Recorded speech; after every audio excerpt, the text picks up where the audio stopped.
Hey guys, I wanted to create a short video to answer someone's question, what is A2 milk? Okay, there's certain types of protein in milk. One is called casein, which makes up about 30% of the protein. And there's an A1 version and an A2 version. And what makes these different is that the different orientations or patterns or strings of amino acids. Okay, the A1 version is a genetic mutation. What's a mutation? It's a sudden change of alterations in the genetics. And A2 is not a genetic mutation.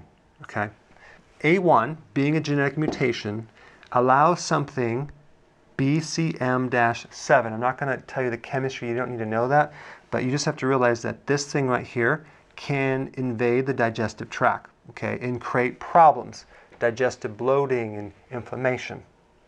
Whereas A2 does not allow BCM-7 to go in the digestive tract, okay?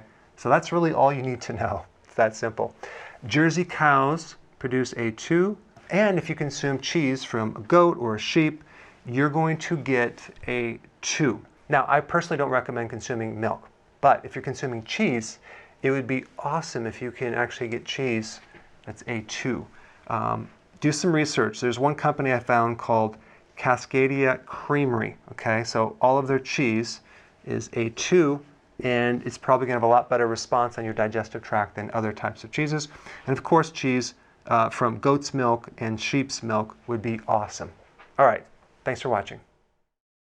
Now, I always love getting feedback from you on these videos, so comment below and tell me what you think.